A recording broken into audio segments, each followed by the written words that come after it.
지난 주일부터 목요일까지 저와 선교 팀원들이 필리핀 다바오 지역에 다녀왔습니다. 하나님께서는 교회 창립 70주년을 맞아서 필리핀 다바오 지역의 산성교회 선교센터를 허락하셨습니다. 그동안 우리 성도들의 기도와 후원으로 세워진 예배당과 또 선교센터를 둘러보고 헌당 예배를 드릴 때 모든 것이 하나님의 은혜구나, 그것을 깨닫고 하나님께 영광을 올려드렸습니다. 선교사님 부부의 열심 있는 사역과 또 어린이들과 청소년들 만나면서 여러 가지 감동과 기쁨이 밀려왔습니다. 여러분, 우리가 선교지에 직접 방문하면 무엇이 좋을까요? 어떤 유익이 있을까요?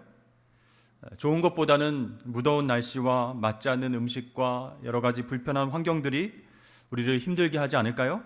그런데요, 선교지에 직접 나가서 여러 가지를 보게 되면 먼저 하나님의 크심을 경험하게 됩니다. 사실 우리가 신앙생활을 하다 보면 하나님 나라는 어떻게 생각합니까? 현실과는 별 상관없이 내세에 주어지는 천당, 또 영생의 개념으로만 생각할 수가 있습니다. 그러나 선교지에 가보면 하나님은 단순히 예배당 안에 제한되는 분이 아니시다라는 것을 깨닫게 됩니다. 하나님 나라가 구체적으로 확장되어 가는 모습을 확인할 수 있습니다. 그래서 우리나라와 우리 가족과 나만을 위해서 존재하는, 그리고 나만을 위해서 역사하시는 분이 아니라 우리 모든 일상 속에서 또 세상 모든 영혼들을 다스리시는 크고 위대하신 하나님을 경험하고 알게 된다는 영적 유익이 있습니다. 그래서 불편하고 힘들고 불가능한 상황 속에서 교회가 지어지고 또 예배가 이루어지고 많은 영혼들이 하나님께로 인도되는 그 놀라운 사건을 확인하면서 우리는 하나님을 찬양하지 않을 수가 없게 됩니다. 그렇게 되면 우리의 기존의 생각의 틀이 깨어지고 하나님 마음과 성품을 조금이나마 이해하게 된다라는 것이죠. 그리고 그렇게 선교지에 다녀와서 일상으로 돌아왔을 때 삶의 모든 자리에서 하나님 사랑이 이렇게 커, 하나님 은혜가 이렇게 놀라워 하면서 하나님 사랑과 은혜를 증언하는 선교적인 성품을 쌓아가게 된다라는 것이죠. 그래서 선교지 탐방과 사역 경험이 우리에게는 중요하다는 것입니다. 오늘 요나서 말씀을 통해서 우리가 하나님 나라와 선교에 대해서 새롭게 인식하고 하나님 성품에 다 함께 참여하여서 귀한 하나님의 도구로 살아가시는 저와 여러분 되시기를 주의 이름으로 축복합니다. 우리가 오늘 읽은 요나서는요, 구약 성경 책 중에서 선교적인 색채가 뚜렷하게 나타나는 책이다라고 말할 수 있습니다. 특히 오늘 읽은 요나서 4장 말씀은 이 요나가 또 이스라엘 백성들이 익숙하고 당연하게 생각했던 하나님에 대해서 다시 생각할 것을 요청하고 있는 본문 말씀입니다. 자, 요나는 하나님을 어떻게 생각해 왔을까요? 1장 말씀을 찾아보니까 바다와 육지를 지으신 창조주 하나님, 세계 최강국 아수르를 심판하시는 능력의 하나님, 또 이스라엘 백성들을 사랑하셔서 당신의 백성들을 구원하시는 하나님, 그 하나님으로만 요나가 생각하고 있었습니다. 그런데 그런 요나가 자신의 생각과는 전혀 다른 충격적인 하나님의 모습을 경험하면서 분노하고 불평불만을 늘어놓게 됩니다. 자, 이스라엘의 원수, 이스라엘을 멸망시키려 했던 아수르, 그 아수르 제국의 수도 니느웨 사람들마저 하나님께서 사랑하고 긍휼히 여기셨기 때문에 요나가 멘붕이 오게 되었어요. 하나님께서 요나에게 이렇게 말씀하시는 것 같아요. 내가 너희들만 사랑하는 것이 아니야.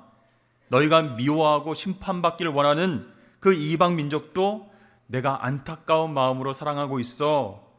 이렇게 하나님은 요나에게 말씀하고 계십니다.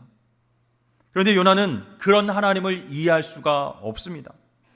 니느웨에 예정된 심판이 임하지 않자 크게 요나는 분노합니다.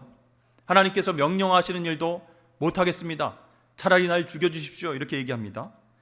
그러니까 요나의 마음이 굳게 닫혀버린 것이죠. 2절 말씀 보니까 주께서는 은혜로우시며 자비로우시며 노하기를 더디하시며 인애가 크시사 뜻을 돌이켜 재앙을 내리지 아니하시는 하나님이신 줄을 내가 알았음이니이다. 이렇게 요나가 말하죠. 이것은요, 성경에서 이스라엘 백성들이 하나님 성품에 대해서 전형적으로 고백하는 그런 말이에요. 그런데 이런 고백 후에 요나가 3절에서는 내 생명을 거두어 가달라 이렇게 이야기합니다. 사는 것보다 죽는 것이 낫다라고 말합니다. 그렇다면 2절의 고백은 무슨 뜻일까요? 하나님 성품에 대해서 냉소적이고 비꼬는 그런 말투였던 것입니다. 네, 하나님 대단하십니다. 니느웨 사람들 불쌍히 여기시는군요. 하나님 은혜롭고 자비롭고 노하기를 더디하시는 하나님이신 줄을 제가 충분히 알겠습니다. 그러니까 오직 이스라엘에게만 베풀어져야 할 하나님의 은혜와 자비가 이방 민족들을 향해서 나타난 것이 요나에게는 큰 충격과 실망이었습니다. 오로지 하나님의 은혜는 이스라엘 백성들만이 받아야 되는데 그 은혜의 독점이 무너지는 것을 확인하니까 요나는 자기 자신의 삶 자체가 흔들리면서 죽는 것이 사는 것보다 낫습니다. 내 생명 거두어 가십시오. 이렇게 얘기를 하는 것이죠.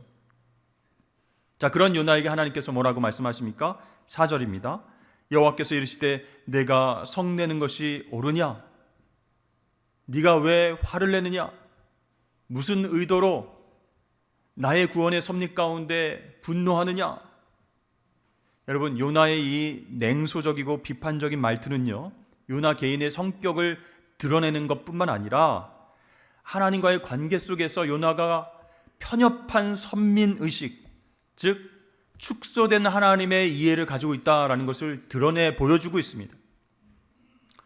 창세기 4장을 보면요, 하나님께서 아벨의 제사만 받으시는 것을 보고 상처를 받고 분노한 가인에게 하나님께서 이렇게 말씀하십니다. 내가 분하여 함은 어찌 됨이냐. 또 갈멜산에서 바알 선지자들과 겨루어서 큰 승리를 경험한 엘리야가 이세벨이 쫓아와서 너를 죽인다라고 하는 소문이 들리자 도망칩니다. 그러면서 무기력과 패배의식에 두려워하면서 우울증에 빠져버립니다. 그러면서 하나님 앞에 제발 내 생명을 걷어가 주십시오 이렇게 말하고 있습니다. 여러분은 하나님을 어떻게 알고 계십니까? 하나님과의 관계 속에서 하나님을 오해하고 내 뜻대로 응답 안 하시는 하나님을 향해서는 불평, 불만하고 그렇게 분노한 적은 없으십니까? 오늘 요나의 모습을 보니까 하나님 명령에 순종해서 선교는 하고 있긴 있는데 단순히 의무감에서 그렇게 하는 모습을 보여줍니다. 다시 말하면 이 요나는요, 하나님을 축소시키고 있어요. 자기의 생각의 틀 안에 가둬놓고 있습니다. 그리고 하나님의 크신 성품을 받아들이지 못하고 마음을 굳게 닫은 채 일을 하고 있었습니다. 그러니까 요나에게 있어서 하나님은 어떤 분이세요? 오직 나와 내 가족, 내 민족 이스라엘의 안전만을 위해서 존재한 그런 분이다 라고 생각했어요. 그래서 하나님 명령에 억지로 니느웨로 갔지만 그곳에서 완전히 반전이 일어났어요. 놀라운 회개 역사와 은혜와 자비를 이방 민족에게 베푸시는 그 크신 하나님을 바라보니까 요나가 감당할 수가 없는 것이었어요.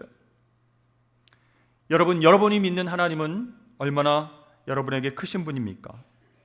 혹시 우리도 요나처럼 이 하나님 나라를 생각할 때 사적인 개인 공간, 우리 가족과 친척, 친한 성도들로 제한된 그런 공동체를 하나님 나라로 생각하고 있지는 않으십니까? 혹시 그런 분은 안 계시겠지만 필리핀 다바오의 어린이들과 청소년, 이웃들을 사랑하시는 그 하나님 마음은 우리가 잘 알겠습니다. 그런데 그 큰 헌금을 꼭 그곳에 보내서 교회를 세워야 합니까? 차라리 우리 교회에 투자하면 얼마나 좋습니까? 혹시 이런 마음 갖고 계신 분이 계시다면 하나님께서 뭐라고 말씀하실까요? 내가 성내는 것이 옳으냐? 이렇게 말씀하실 것 같아요. 하나님께서는요, 상처받은 그리고 분노하고 마음이 굳게 닫힌 요나를 위해서 박넝쿨을 예비하셨습니다. 이 박넝쿨로 인해서 생긴 그늘 때문에 요나가 또 크게 기뻐한다 이렇게 쓰여 있죠. 그런데 하나님이 박넝쿨만 준비하신 것이 아니고 벌레도 예비하셨다 이렇게 쓰여 있습니다. 여러분, 예비하셨다라는 말은요, 하늘과 땅을 주관하시는 하나님의 섭리를 뜻합니다. 그러니까 이튿날 벌레가 박넝쿨을 갉아먹었어. 이제 그늘이 없어진 거예요. 그리고 그때 마침 뜨거운 동풍이 불어오니까 요나가 막 참지 못하고 화를 냅니다. 여러분, 그늘을 주시는 분도 하나님이시고 거둬가시는 분도 하나님이세요. 구원을 베푸시는 분도 하나님이시고 심판하시는 분도 하나님이세요. 모든 것을 주관하시는 하나님의 섭리에 대해서 왜 요나는 이렇게 화를 내고 있는 것일까요? 시편 121편 말씀을 보면 그늘이라는 단어를 통해서 하나님을 이스라엘을 지키시는 자 이렇게 표현하고 있습니다. 그러니까 요나에게 박넝쿨로 인해서 생긴 그늘이 드리워졌을 때 그는 하나님의 구원을 기대했다는 거예요. 자기 민족의 구원을 기대했습니다. 그러나 박넝쿨이 벌레로 인해서 시들어버리고 그늘이 사라져버리니까 그 구원의 소망도 사라지게 된 거예요. 하나님의 그늘, 하나님의 구원은 우리 이스라엘 백성들에게 임해야 되는데 왜 니느웨 백성들을 구원하셔서 그들이 나중에 또 이스라엘 백성들을 전쟁을 통해서 치면 어떻게 합니까? 그런 불안함이 엄습해 왔던 것입니다. 이 요나는요, 배타적 선민주의에 갇혀서 절망과 슬픔 가운데 빠져 있었습니다. 하나님에 대해서, 구원에 대해서 더 이상 기대하지 않고 이젠 저를 죽여주십시오 이렇게 얘기를 하고 있는 것이죠. J.B. 필립스가 쓴 책 당신의 하나님은 너무 작다, 그런 제목의 책이 있습니다. 그 제목만으로 우리의 신앙을 돌아보게 한다는 것이죠. 여러분이 믿는 하나님은 얼마나 크신 분이십니까? 사실 우리도 니느웨처럼 교만하고 악한 그 세상 사람들에 둘러싸여서 생활하게 됩니다. 그러면 걱정되죠. 불안하죠. 두렵죠. 그래서 본능적으로 내 문제, 내 공동체만 하나님의 은혜와 구원을, 축복을 받았으면 좋겠다라는 생각이 올라올 때가 있습니다. 그러나 그렇게 생각하고 그렇게 크신 하나님을 내 생각 속에 작은 하나님으로 가둬버리면 어떻게 될까요? 요나처럼 하나님의 섭리와 하나님의 선하신 성품을 이해하지 못하고 불평불만하며 신앙생활하게 된다라는 것입니다. 그러므로 사랑하는 성도 여러분, 우리 하나님은 이 세상 모든 영역에서 회복과 구원의 역사를 행하시는 크신 분이심을 믿으시길 바랍니다. 우리 하나님은요, 내가 속한 공동체에 제한된 하나님이 아니세요. 그렇게 작은 분이 아니시라는 거예요. 모든 피조물을 다스리시는 창조주 하나님, 이방 민족들도 용서하시고 회복하시는 구원의 하나님이신 줄로 믿습니다. 우리가 신앙생활할 때 그 크신 하나님을 경험할 때 비로소 하나님의 성품에 참여하게 된다라는 것이에요. 그때 선교적 소명이 살아나고, 나도 하나님 나라, 하나님 선교를 위해서 쓰임 받을 수 있겠구나, 그렇게 생각하고 신앙생활을 하게 된다라는 것이죠. 구약 성경학자 더글라스 스튜어트는 요나서 책의 주된 목적이 하나님의 존재와 하나님 성품에 대한 이스라엘의 이해를 교정시키는 데 있다, 이렇게 글을 썼습니다. 자, 2절 말씀에서 요나는 뭐라고 이야기합니까? 여호와여, 내가 고국에 있을 때 이러하겠다고 말씀하지 아니하였나이까, 이렇게 말합니다. 이스라엘에 있을 때 하나님 저한테 뭐라고 말씀하셨습니까? 니느웨에 가서 심판을 얘기하라 말씀하셨지 않습니까? 그런데 사악했던 그 니느웨가, 그 백성들이 일시적으로 회개했다고 해서 하나님의 공의가, 하나님의 심판이 이렇게 쉽게 뒤바뀐단 말입니까? 말도 안 됩니다 하면서 대적자들을 향한 하나님 자세가 문제가 있다, 이렇게 하나님 앞에 이야기하는 것입니다. 그런데 여러분, 가만히 요나서 4장을 읽어보면요, 하나님의 변덕스러운 성품을 이야기하는 것이 아님을 알게 돼요. 오히려 하나님의 확장된 성품, 그 성품으로 우리를 초대하고 있다는 것이죠. 어떤 성품입니까? 천지 만물과 모든 민족을 향한 회복의 계획을 갖고 계신 사랑의 하나님, 긍휼의 하나님, 그 크신 성품으로 우리를 초대하고 있다는 것이에요. 그런데 요나는 하나님을 오해하고 있어요. 하나님 이랬다 저랬다, 심판한다고 했다가 구원했다고 한다가 변덕스럽다, 이렇게 불평하고 있죠. 그러니까 요나는 하나님의 성품이 어떠한지를 묵상하지 않고 계속 투덜거리고 있는 것을 보게 됩니다. 자, 요나서의 장소와 시간과 감정을 가리키는데 주로 사용되는 크다라고 하는 단어가 요나서에 많이 쓰였습니다. 한 15번 정도 쓰였는데요. 니느웨를 가리킬 때 큰 성읍 니느웨 이렇게 얘기를 하고, 또 큰 바람, 또 배에서 막 힘들게 했던 폭풍을 큰 폭풍, 그리고 요나가 그 뱃속으로 들어갔던 물고기를 큰 물고기, 이렇게 하나님께서 행하시는 일들을 가리킬 때 크다라고 하는 단어를 쓰고 있어요. 그런데요, 이 단어는 중요하다라는 뜻도 함께 내포하고 있는 단어입니다. 그렇게 볼 때 큰 성읍 니느웨는 무슨 뜻일까요? 하나님 앞에서 중요하고 가치 있는 성읍이다, 그런 뜻이 됩니다. 따라서 여러분, 요나서 이야기는요, 하나님의 백성에게 참으로 중요한 것이 무엇인지를 가르쳐주고 있는 책이다 라고 할 수 있어요. 여러분, 요나가 경험하는 대부분의 사건은 어디에서 이루어졌습니까? 이스라엘 그 안에서 이루어진 것이 아니죠. 그 밖에 더 큰 세계에서 벌어지고 있는 사건을 다루고 있어요. 북위 영화를 상징하는 다시스, 그 다시스로 가는 배를 탔습니다.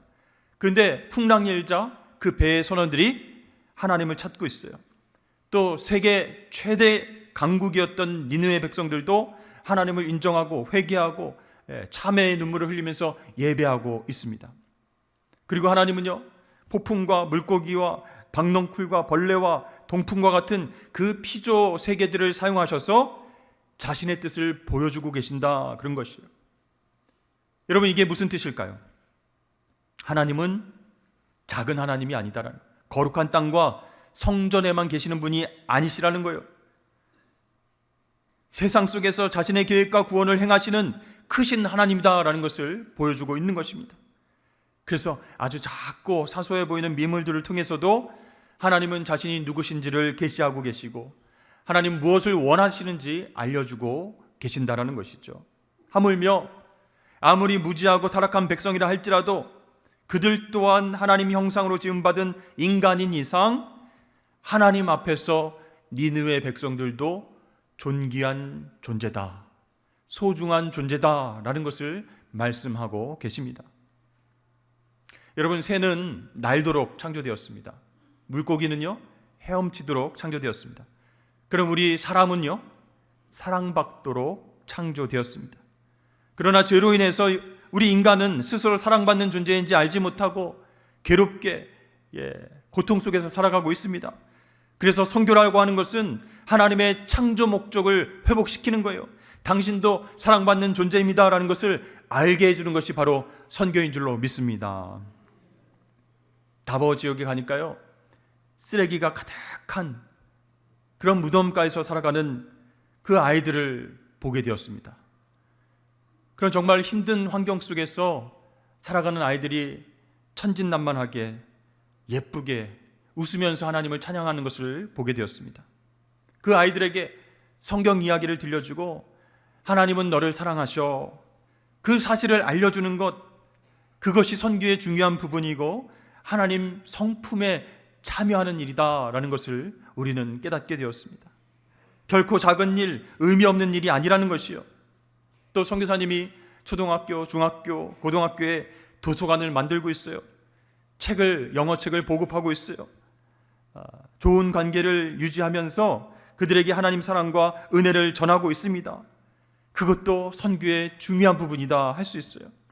왜냐하면 그들의 환경이, 그들의 부모가, 다른 종교들이 하나님 은혜의 통로를 막고 있다면 어떻게든 그것을 뚫어내고 나는 하나님께 사랑받는 존재야, 가치가 있는 사람이야, 그 복음을 받아들이고 변화된 삶을 살 수 있도록 그렇게 만들어주는 것이 바로 선교다라는 것을 깨닫게 되었습니다. 하나님은요, 박넝쿨로 인해서 속상해하는 요나에게 그렇게 말씀하시는 거예요. 많은 피조물들 중에 으뜸인 인간을 향한 창조주의 섭리와 끈질긴 사랑이 바로 이런 것이야 라고 말씀하고 계십니다. 자신이 심지도 않았고 재배하지도 않았던 하루살이 박농쿨을 아끼고 사랑하는 그 마음이 있었다면 하나님을 모르고 허무하게 죽어가는 이들에게 구원의 기회를 주고자 노력하는 것, 그것이 우리 신앙인의 마땅한 마음이어야 되지 않겠는가? 하나님께서 요나에게 말씀하시는 거예요. 그렇습니다. 여러분, 하나님은 인간의 죄와 실패보다 더 크신 하나님이십니다. 니느웨의 악독함보다 더 큰 긍휼을 베푸시는 분이세요. 또 요나의 실패보다 더 큰 은혜의 기회를 허락하시는 사랑의 하나님이신 줄로 믿습니다. 요나는 사실 물고기 뱃속에 들어갔다가 나왔습니다. 한번 죽은 것과 마찬가지예요. 이제 다시 살아났으면 하나님의 사랑을 이해하고 사명 가운데 열심히 해야 될 텐데 형식적으로 하나님 그 명령에 응답하고 있어요. 그러니까 4장 말씀에 보면 요나는 또 한 번 죽음의 기로에 서게 됩니다. 하나님, 왜 나에게 박농쿨을 또 그늘을 허락하셨다가 그늘을 제거해 버리십니까? 나와 우리 민족을 향한 구원이 왜 없어지게 됩니까? 차라리 나를 데려가십시오. 여러분, 하나님께로 돌아가는 우리의 회심은 단 이례적인 것이 아닙니다. 은혜로 구원받은 우리는 하나님 성품에 참여하는 제자의 삶을 요구받게 된다라는 것이요. 하나님의 놀라운 은혜로 하나님의 자녀가 되어서 구원받은 것으로 끝나는 것이 아니고 다시금 하나님 성품에 참여하는 선교적 삶으로 나아가야 된다는 것이요. 내 자아는 죽고 예수 그리스도가 내 안에 사시고 내 삶 가운데 성령의 열매가 맺히는 삶, 그 삶으로 하나님은 우리를 초대하고 계십니다. 그렇다면 우리는 더 이상 나의 유익과 나의 관심사만을 위한 삶을 살아서는 안 될 것이에요. 하나님 마음이 있는 곳으로 내 인생의 방향을 바꾸는 결단이 필요할 줄로 믿습니다. 이것이 바로 하나님을 사랑하고 이웃을 사랑하고 섬기는 선교적 삶의 모습이다라고 말할 수 있습니다. 그렇습니다. 우리는요, 예수 그리스도를 믿는 회심뿐만 아니라 이와 같은 선교적 회심이 필요하다라는 것이죠. 선교적 회심 무슨 뜻입니까? 자기 삶에 안주하는 울타리를, 그 벽들을 깨뜨려 벗어나는 헌신이다라고 할 수 있습니다. 자, 요나는요, 자기 자신과 또 선민의식에 사로잡혀서 하나님을 자신의 생각의 틀에 가둬놨어요. 하나님의 더 크신 사랑과 깊으신 진리에 이르지 못하고 그렇게 억지로 사명을 감당하며 살고 있습니다. 그렇다면 오늘날 우리 그리스도인들은 어떨까요? 개인적인 구원과 개인적인 축복과 개인적인 치유 문제에만 관심을 갖고 혹시 왜곡된 신앙으로 하나님을 바라보며 신앙생활을 하고 있지는 않으십니까? 만약 우리가 그렇게 신앙생활을 한다면요, 복음의 진정한 가치를 퇴색하게 만든다라는 것이죠. 그래서 우리에겐 선교적 회심이 필요하다는 것입니다. 개인적인 구원, 복, 치유, 그것이 전부가 아니라 세상 열방을 함께 품으시는 그 하나님의 깊은 긍휼과 사랑에 진심으로 감사하면서 그에 대한 응답으로 세상과 이웃을 감싸 안는 삶, 그 선교적 삶으로 우리 모두가 나아가야 할 줄로 믿습니다. 요나서의 마지막 11절 말씀은요, 하나님의 질문으로 끝이 나고 있습니다. 내가 이 큰 성읍을 어찌 아끼지 아니하겠느냐? 그 질문에 대해서 요나가 대답을 하고 있지 않습니다. 열린 결말로 끝나고 있다는 것이죠. 마치 돌아온 탕자가 환대받는 것을 두고서 불평하던 맏아들, 그 맏아들을 향해서 아버지가 뭐라고 얘기합니까? 우리가 즐거워하고 기뻐하는 것이 마땅하지 아니하냐? 그랬을 때 맏아들이 대답하지 않고 있습니다. 왜 그렇게 열린 결말로 성경이 이야기를 맺고 있을까요? 그 대답의 몫을 오늘 우리에게 돌리고 있다라는 것이죠. 자, 이렇게 니느웨를 아끼시는 하나님 마음에 저와 여러분 어떻게 응답하시겠습니까? 여러분, 요나의 이야기는요, 이스라엘 민족만의 이야기가 아니에요. 니느웨의 이야기도 아닙니다. 이 이야기는 선교적 하나님의 성품 이야기다라고 말할 수 있습니다. 따라서 우리는 이 이야기 속에서 내 자신을 점검할 수 있어야 돼요. 내가 그 크신 하나님을 얼마나 제한했던가, 하나님의 성품에 참여하지 못하고 얼마나 비판하고 불평하며 살아왔던가. 그러므로 하나님 성품에 내가 어떻게 하면 결단하고 그 성품 가운데로 따라갈 수 있을까 고민하는 것이 오늘 주된 메시지다라는 것이죠. 그렇다면 여러분, 하나님의 성품에 참여하는 선교적인 삶, 구체적으로 무엇일까요?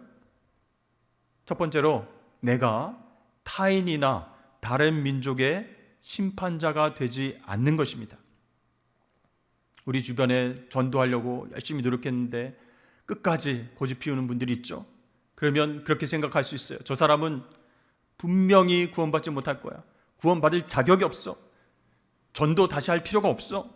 내가 오랫동안 지켜봤는데 완전히 그냥 쇠심줄처럼 즐겨서 아무리 얘기해도 돌아오지도 않고 가능이 없어.